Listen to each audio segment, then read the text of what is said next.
This is Nightly Business Report with Tyler Matheson and Sue Herrera. Feeling blue. IBM tops earnings expectations but misses on the revenue side, and that is enough for investors to send the stock lower after the close. Sign of concern? The Nasdaq sits at an all-time high. But under the surface, a trend is emerging that could cause some waves. And finding a fit where annuities may belong in your retirement portfolio. All that and more tonight on Nightly Business Report for Monday, July 20th. Good evening, everyone. I'm Sharon Epperson, in tonight for Sue Herrera. And I'm Tyler Matheson. Welcome, everyone. Well, it was a positive day on Wall Street, but mixed results from Dow component IBM could initially set the tone for tomorrow. The company did earn $3.84 a share. That topped estimates by a full 6 cents. That was the positive. But revenue came in a bit shy of expectations. Still, Big Blue brought in nearly $21 billion in the quarter. So if that's shy, I'd like to be shy. Investors were not pleased, though. They sent shares lower right off the bat in extended trading today. John Ford has the one takeaway you should focus on. One takeaway from the IBM call is that the downturn in growth markets was not enough to make up for stabilization in the services business. Brazil, Russia, and China in particular down double digits. Those were markets that IBM was looking for to grow. India was up partially, and services actually had some positive aspects to it. The services backlog was up to $122 billion, the first time that it's seen positive growth in a couple of years. But that wasn't enough to make up for that trouble in growth markets, and the stock was down after hours. For Nightly Business Report, I'm John Fort. While the street will be focused on IBM's earnings, there will be plenty of big-name tech companies announcing their results this week. Tomorrow, it's Dow Components, Apple, and Microsoft, as well as Yahoo. Wednesday, Qualcomm and Texas Instruments will report, and Thursday, Amazon and Juniper Networks will announce. So with all of those powerhouse names coming out and the Nasdaq sitting at an all-time high, tech investors should have a lot to smile about, right? Well, as Bob Pisani tells us, a worrisome trend is starting to reveal itself. There is a big problem in tech right now. The Nasdaq 100 is up 6% this month to a 15-year high, but the leadership is very narrow. Right now, there's really 4 technology stocks that matter: Google, Amazon, Facebook, and Apple. That's it. Google's up 29% in July, Amazon's up 11%, Facebook's up 10%, and Apple's up 3%. This is just for the month of July. It's an amazing run. The problem is the market capitalization of these companies are so big, they're distorting the indexes, which are weighted by market capitalization. Together, the 4 companies have a market cap of $1.7 trillion. Now, the Nasdaq's 100's market cap is $5.4 trillion. So do the math. These 4 stocks account for 31% of the value of the Nasdaq 100. 4 stocks. Is there a tech bubble going on? Not really. Most stocks have not had huge run-ups this year, even tech, and most are not overly expensive. Apple, for example, is only 15 times forward earnings. Google, 23 times. That's not really very expensive. The problem is there's no growth in the world, so everyone is crowded into very few names like those big 4 I mentioned that have any kind of growth. But those stocks keep getting bigger and bigger at the expense of everybody else. For Nightly Business Report, I'm Bob Pisani at the New York Stock Exchange. Scott Kessler joins us now to talk more about the tech sector and what this narrow leadership we're seeing means for the Nasdaq. Scott, taking a look at these 4 stocks, Facebook, Amazon, Apple, Google, are there some stocks that are more fully valued or overvalued than others? Which do you prefer of the 4? Right. Well, Sharon, what's important to keep in mind is that these stocks are up anywhere between 20 and 50% year to date. And there are definitely some stocks that we like better than others. For example, we have a buy opinion on Facebook, but the other 3 that Bob mentioned, we have hold opinions on. And so the way we think about it is the tech sector is, for the most part, attractively valued, but that doesn't mean every single company within the sector is appealing to us right now. You know, Scott, should investors worry that the last time we had a situation sort of like this, they had the 4 horsemen of the Nasdaq. It was Oracle, Microsoft, Intel, and Cisco, and it didn't exactly end well that time. Should we be similarly worried now? So I remember those days, Tyler, and what I can tell you is that it's a very, very different period right now. And the reason for that is if you look to those four names, sure, one could argue that the valuation for Amazon is stretched at best, but the other three names seem somewhat reasonable. And if you look at the rest of the top 10 holdings of, say, the QQQ ETF, we frankly see a number of names that look attractive. Look at Intel, look at Comcast, look at Gilead. And that's another thing to keep in mind is that back in the day, the Nasdaq was the tech-laden or tech-heavy Nasdaq.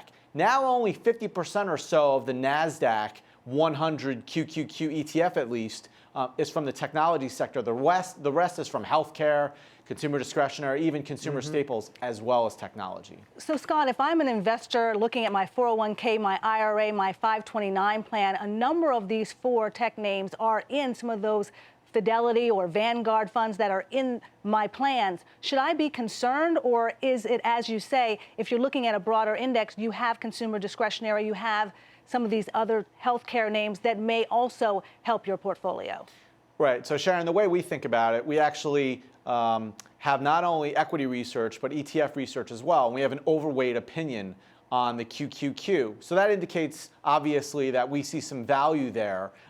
Obviously, there is some concern when you see such a heavy weighting towards four names, but keep in mind that we have hold recommendations on three of those four names. We're not saying sell or anything like that. So if you have exposure, it seems like people should take stock of what they own. It's really important to understand the ETF they own as well as the underlying holdings. In this case, we see appropriate valuation, but people have to be mindful of the appreciation we've seen, which is, I think, around 10% year to date for this particular ETF.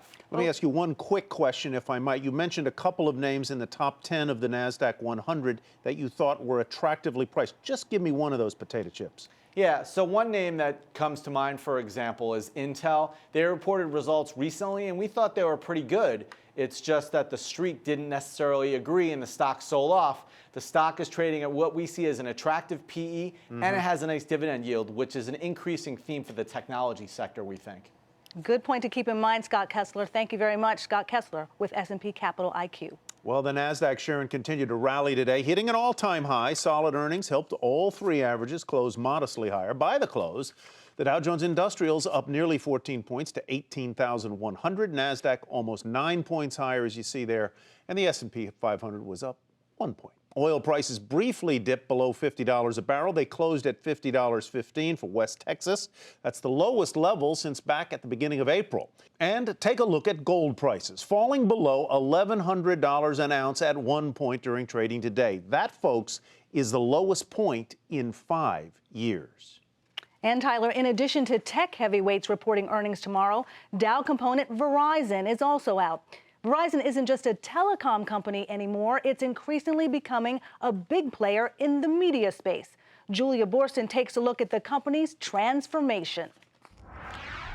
With a price war to bring down your monthly phone bill, Verizon is taking a new strategy to differentiate its service for consumers and its company for investors. Verizon's $4 billion acquisition of AOL was a key step to build Verizon into more of a media company. As you look at the evolution of wireless, it has gone certainly beyond voice and data, and really video is the driving factor. Many say that video is kind of the killer app of 5G, which standards are now being produced. And Verizon believes that getting ahead of this is a very good way to position themselves longer term.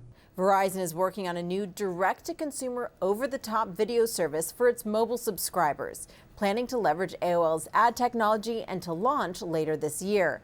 Verizon's responding to millennials' 21% leap in digital video viewing last year. To populate this new service in the works, Verizon signing a number of content deals, including HGTV and Food Network owner Scripps, which will offer 45 series for streaming, plus Awesomeness TV, producer of hit YouTube videos targeting millennials, and Vice Media, which is focused on the younger audience that Verizon is also targeting with this new service. A large driver of this growth, of the next leg of mobile data growth, is going to be video. They want to touch that, and they want to have that relationship with those content players to be able to offer that service to their customers. So as they face pricing competition on the consumer, as all of us paying our bills, This is another source of revenue. When Verizon reports Tuesday morning, investors will be looking for details on Verizon's growing content play and when it'll start boosting the telco's bottom line. For Nightly Business Report, I'm Julia Borston in Los Angeles. They're back. Interest-only mortgage loans, one of the scourges of the last housing boom. They've returned, but this time things might be different. We'll tell you how and why.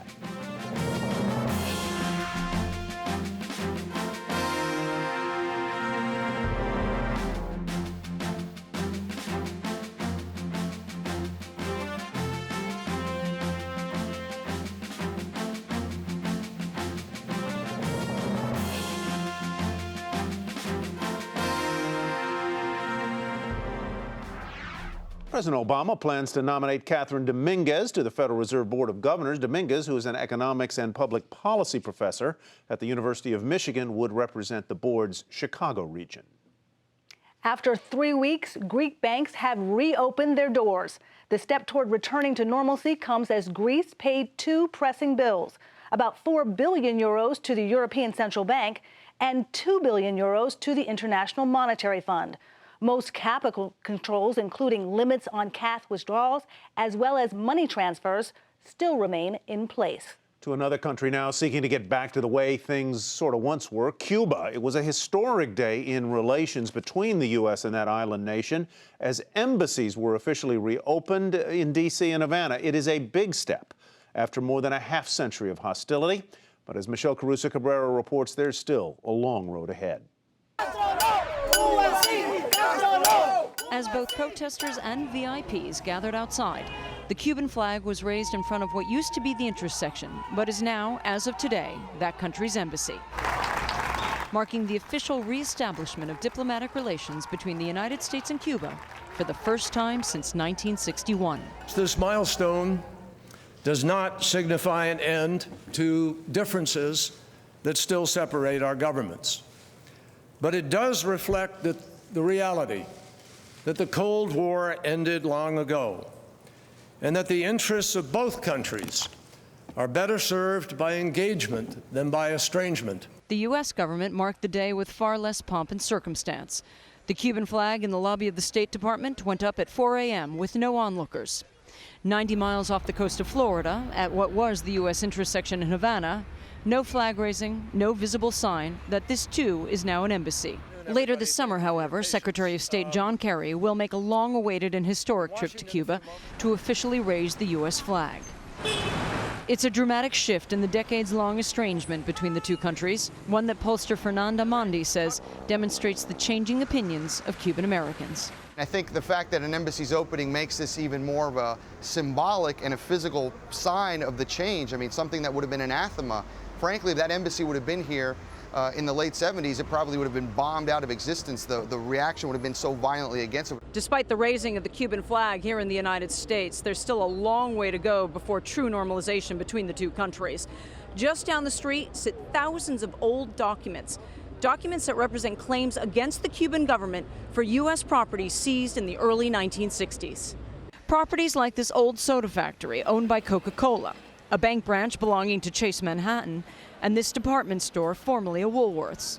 In total, outstanding U.S. claims are estimated to be worth more than $7 billion today.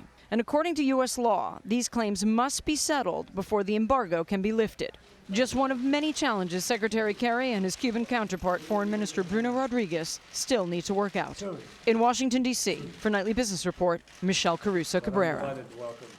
We begin tonight's market focus with Morgan Stanley, reporting a beat on the top and bottom lines. Strong growth in bond and equity trading revenue helped the bank pull off better than expected results. Profit rose despite an environment of deal-making and volatile markets. Despite that, shares were actually off a fraction to $40.04. Hasbro was the best performer in the S&P 500 today after posting results that topped estimates. The toy maker benefited from strong demand for its boys and preschool division products, particularly because of the popularity for its Jurassic World and Star Wars themed toys. Shares popped 6% to $83.15. And Halliburton's second quarter earnings plunged more than 90% as the oil services giant's revenues fell on soft demand. Despite that, earnings and revenue topped analyst estimates. Shares were almost 2% higher to $40.72. Higher egg prices also helped Cal-Maine Foods report blowout results. In fact, the egg producer missed on both the top and bottom lines, but still, shares rose slightly to $54.10. And Lockheed sealing a deal to buy United Technologies' Sikorsky unit for $9 billion. The purchase of the company that makes Black Hawk helicopters will cement Lockheed's dominance in weapons making. Lockheed will also sell or spin off $6 billion in other information technology services and businesses. Lockheed up almost 2% today to 205.13. UT was off a fraction at 110.48. PayPal saw its shares jump in the company's return to the Nasdaq as a publicly traded firm. The payment service company began trading as a separate firm following its spinoff from eBay, and the sale valued PayPal at more than $50 billion. Shares up almost 5.5% today to $40.47. SunEdison and its spinoff Terraform Power are buying Vivint Solar, a residential solar system company, for nearly $2 billion. Separately, another one of SunEdison's spinoffs, Terraform Global, plans to raise more than $1 billion in its initial public offering. SunEdison up slightly today to $31.66. Terraform Power fell 6% to $34.19. How about Vivint? Well, it surged 45% to $15.75. And Shake Shack announcing plans for a secondary share offering. Stockholders will sell up to 4 million shares of the burger chain, and the company won't receive any proceeds from the sale. Shares tumbled initially in after-hours trading, as you see there. At the end of the regular session, Shake Shack was 3.5% higher to $54.79. Tyler, they were the villains of the last housing boom, even deemed toxic by the Consumer Financial Protection Bureau. Now, as Diana Olick tells us, interest-only mortgages are making a comeback. But these are not your father's loans. This is what happened to millions of borrowers who took out no money down, interest-only loans during the last housing boom. Those loans all but disappeared in the years that followed, given only to very wealthy customers by big banks. Now they are returning to the masses in a slightly different form. Michigan-based United Wholesale Mortgage, the second largest mortgage originator through brokers, announced today it will start offering an interest-only, non-jumbo loan product. I think it's opening the door back to, hopefully it's responsible lending, giving people choices. I think a lot of the rules have changed to where people are scared of lending in some respects, and I don't really think that that's the right way of doing it. I think that this is bringing it back to the masses, giving it to mortgage brokers who actually can give borrowers options. But there are strict qualifications. Borrowers must put 20% down, definitely skin in the game. They must have at least a 720 FICO score, which is above the national median. They must pay no more than 42% of their income on debt, and after 10 years, they must start paying principal. Perhaps most important, they must be qualified to pay not at the starting rate, but at the monthly payment the loans will carry when they adjust higher. The rate to start is the same as a 30-year fixed, but no principal added. So the difference would be $300 to $400 a month, literally in their pocket. They don't have to pay. Critics are concerned these loans will largely be used for refinances, in which case the borrower would not have to put 20% down, only prove that the home had 20% equity in it at the time. Home prices fluctuate, and so it might be true that a consumer finds themselves in a loan and they're using equity to refinance the mortgage, and in reality in subsequent years during the interest period they find that the value of their home is not as high anymore, so they're underwater. While it is unlikely home prices will crash that much again, never say never. Like she said. For Nightly Business Report, I'm Diana Olick in Washington. Good advice here, never say never. All right, our next guest says annuities are the only way to ensure you really won't outlive your retirement savings. But what are annuities, and are they the right investment for you and your portfolio? Our guest tonight is Roger Ferguson, President and CEO of TIAA-CREF, and he's with us now from New York City. Roger, good as always to have you with us. We appreciate it. Let's go and talk a little bit about annuities and whether today's annuities are better than yesterday's annuities. Because when I grew up covering this business, annuities were high cost, low return, and usually not recommended for those reasons. Well, the answer is that there are some annuities that still fit that classification. There are some that are probably too high cost for sure. some that are relatively opaque. The good news is my company, TI-CREF, we try to do lower cost annuities, simpler annuities that are probably more appropriate for many of your listeners. So the real message here, Tyler, I think is, yes, the annuities may well be the right answer for many middle-income Americans as they try to look for guaranteed income for life, but they've got to choose ones that have properties that are what I would describe as consumer-friendly, lower cost, relatively simple, and backed by a really strong balance sheet, such as the one that we at TI-CREF have right now. Roger, does it matter whether they are fixed or variable annuities, whether they're immediate annuities or deferred annuities? Which ones should people be looking at for their portfolio? Well, the answer is there's room for each one of those, okay? So a fixed annuity is what one would select if you're trying to think about how you're going to get guaranteed income for life to deal with those fixed, predictable expenses that no one can avoid, the basic food and shelter, for example. A variable annuity might be the right answer if you're prepared to have your monthly income fluctuate up and down. You wouldn't use that for food and shelter kinds of expenses, but you might choose a variable annuity for those things that you can either choose to have or forgo, such as the family vacation. And then in the immediate versus deferred, room for both, right? If you're interested in income day one after you retire, you want to go with something that's more immediate. If you think you've got enough of a nest egg, but you're worried about out in the future what your income might look like, then you might want to defer annuity payments until you're 65, 70, 75, 80 years old. So the answer is, again, know your risk tolerance, know your individual needs, and then select your product based on what's right for you and your family's needs. And how much of your portfolio would you devote to annuities? Some financial advisors I've talked to say no more than 25 to 30%, but now they're perhaps even being offered in your 401k plan. The Treasury Department has made that announcement last fall to expand the exposure in 401k plans, allow consumers to have annuities there. So how much is enough? How much is too much? Well, first, I think it's absolutely right to have an annuity as an option in the plan. All of the data show that if there's an annuity option in the plan that people are saving for and thinking about as they're saving for retirement, they're much more likely to choose the annuity option when they get to retirement. The answer of how much you should annuitize, again, variable, depends on individual circumstances. Rarely the case that you want to annuitize all of your savings. That seems like, for most people, not the right answer. So the amount that you want to annuitize depends on what you need, again, to take care of those fixed demands that you're going to have through retirement. So numbers like 25, 30, 35% may be in the ballpark for many people. Very quickly, if I buy an annuity from you or another provider at age 55, I give you that money hoping that it's going to be there when I'm 75, but I pass away at age 70, what happens to that money? It depends on what you do with the annuity. So there are some annuities that are what we call two life annuities. Allows you to save for yourself and an heir, maybe a spouse, maybe a child, et cetera. And all that is built into the annuitization. Right. And so there's no reason to fear, if you choose that kind of annuity, that your life savings will suddenly disappear if you should have an untimely death. Mr. Ferguson, thank you as always for being with us. Roger Ferguson of TIAA-CREF. Thank you very much.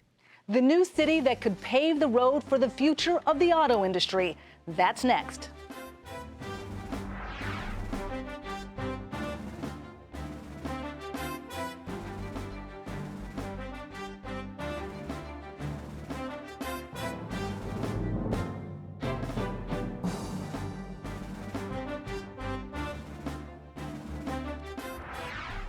The Great Atlantic and Pacific Tea Company, which controls the AMP supermarket chain, has filed for Chapter 11 bankruptcy. This is the grocery chain's second filing in less than 5 years. And finally tonight, a look inside a city where the only cars on the road are self-driving. And where else would a place like this be but in Michigan, the epicenter of the auto biz? Phil LeBeau has our story tonight from Ann Arbor.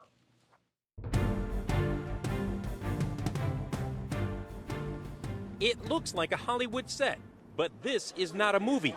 It's M-City, a new research site where auto companies will test and refine self-driving cars and the technology that goes into them.